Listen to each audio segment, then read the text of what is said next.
В заключительный день голосования, как и предполагалось, больше всего желающих отдать свои голоса. Среди избирателей и имам Абу Хадаев. Религиозный деятель досконально изучил каждого выдвинутого кандидата, прежде чем сделать выбор. Проголосовать за стабильность и процветание страны и народа – обязанность каждого, считает он.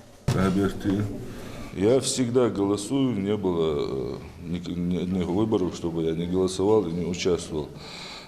Почему? Потому что пророк Мухаммад, алейхиссалату вассалам, сказал: любить свою родину, любовь к своей родине, значит, это половина имана.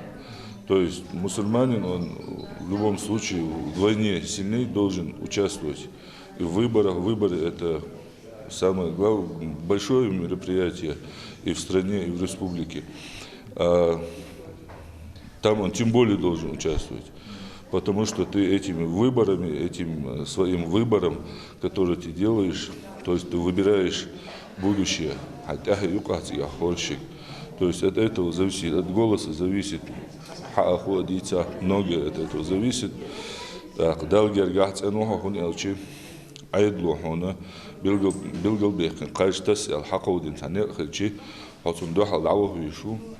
Антикоронавирусным мерам уделено особое внимание. При входе, как и на других участках, можно увидеть все необходимые средства индивидуальной защиты. Есть распределительные линии для социальной дистанции. Всего за участком закреплено 970 избирателей. По наблюдению председателя, процент явки очень хороший. Предыдущие 2 дня у нас активность проявлялась наименее, но на сегодняшний день наблюдается большая активность, так как сегодня выходной день.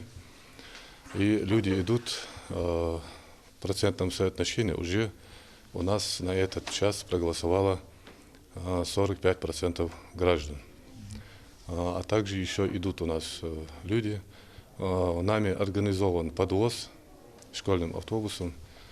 Созданы все необходимые условия для удобства граждан. За последние 10 лет в селении многое изменилось. Новые дороги, обновление линий электропередач, строительство социальных объектов. Патимат Дуклиева голосует прежде всего за стабильное будущее страны и региона. Женщина пришла вместе со всей семьей. Отдать свой голос – это меньшее, что мы можем сделать для своей республики. Тем более, что для этого созданы все условия, считает она. Долг каждого гражданина – выбрать будущее свое, не только свое, но и будущее своего ребенка, прийти, проголосовать, выбрать для себя настоящее.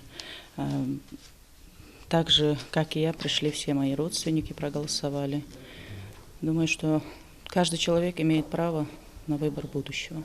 Акиюрт – небольшое селение. Избирательный участок расположен в единственной школе села. Для живущих на окраине администрация организовала транспорт. Для пожилых и больных также работает выездная группа. Всего на участке дежурят 7 членов избирательной комиссии. Порядок приема граждан распределен по улицам проживания. За ходом голосования следят 3 независимых наблюдателя от разных партий. Благодаря сознательности и активной гражданской позиции на данный момент общая статистика явки на избирательных участках выше 90%. Окончательные итоги подведут на следующей неделе. Идрис Ижиев, Акрамат Дасхоев, Новости 24.